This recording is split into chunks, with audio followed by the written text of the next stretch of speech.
Thank you, Mr. Mandela, for meeting me on such short notice. No problem, Hally. I'm very eager to hear the news that you have to share with me. For the last 27 years, I know you've been imprisoned, and I just had an epiphany just as you were being released just recently that I needed to share with you, which is why I've called you in today. But let me tell you my story first. It's a very long one. Of course, go on. So it all started when I got an internship at the embassy in South Africa at the age of 17. I was fresh out of high school and excited to join the government. After 2 years of being an intern, I was given a job opportunity to work at the U.S. Embassy in Tehran, to be promoted to an educational advisor. I was so excited for this job because I love teaching and education as a whole. I stayed in this position for 44 years until the morning of November 4th, 1979. What happened November 4th? I was starting my day, I was walking into my office, and then two guards then came to my office and escorted me to the second floor. We had just gained word that Iranian students had walked into the building to conduct a sit-in. Then we heard a loud siren, which notified that the students had stormed the building. Then suddenly we heard a voice of a student at the door. He said he just wanted to stage a sit-in and ask us a couple of questions. Did the guards open the door? Yes, the guards opened the doors, and let me tell you about what happened when they captured us. We would think that someone would have fought back, but no. Everyone followed the directions, for we were terrified that we were going to be beaten, because they carried sticks as weapons. I myself wanted to fight back, for I am a very aggressive person when tempted, but I held it all together. They came in and tied my hands behind my back and blindfolded me, and from this moment on I was considered a hostage. I was held for 444 days in a building on the grounds of the U.S. Embassy.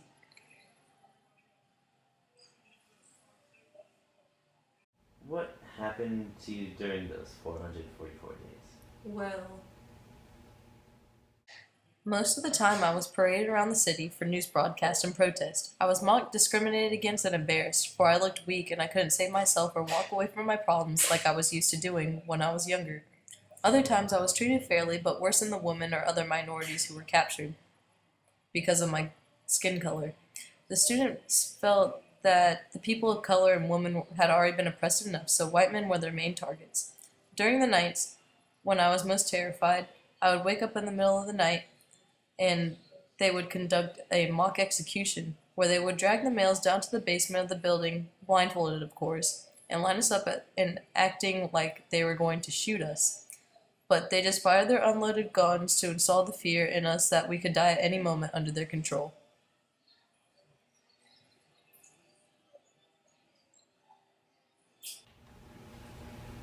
What happened after you were released?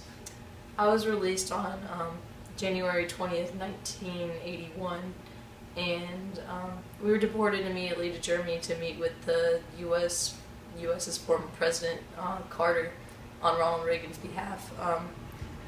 After this whole entire experience, I was very angry, very mentally and physically exhausted, and just traumatized by the entire thing.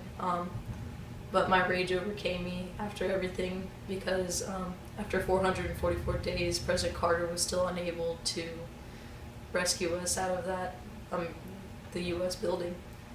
And I just felt that all it took was one small action that could have helped us get out of there, like how Ronald Reagan was inaugurated. And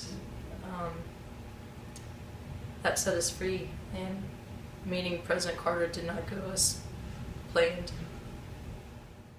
As Carter went around greeting, hugging, and apologizing to all the hostages, many of them would not say a word to the man, nor would they hug him back. I was one of these people. I had so much built-up anger that overcame me during the meeting. America was supposed to be one of the strongest countries in the world, and I was being held captive in one of their buildings. This man let me down. I'm very sorry that this all happened to you. You've been through a great deal. Yes, I know. And now that I've been living in South Africa once again, working under the local U.S. Embassy, it has now taken me 9 years to realize why this has all happened to me. And this is the reason why I'm meeting with you today. Yeah. Yes, go on. Well, up until I graduated, I have always been living with and guided by my parents' local tea room workers, and they served as my fathers when my father wasn't in the picture. So I just felt like I betrayed them by what I had done. I had taken for granted all that they taught me, all that I learned by them, and I joined the government in spite of them because I wanted to maintain the apartheid system. So it took me 9 years to digest that. My actual reason for going, like my overall purpose for going to be in the Iran hostage crisis, was to realize what it was like to be under such oppression. Seeing what the African community in the country has been feeling for decades. Apartheid is not the answer. No matter where you come from, what color your skin is, what you've done throughout your past, you should be able to live amongst a population equally. I feel as if it is my time to rescue the black community of South Africa, and I'm willing to help you in any way that I can, Mr. Mandela, if you would like my help.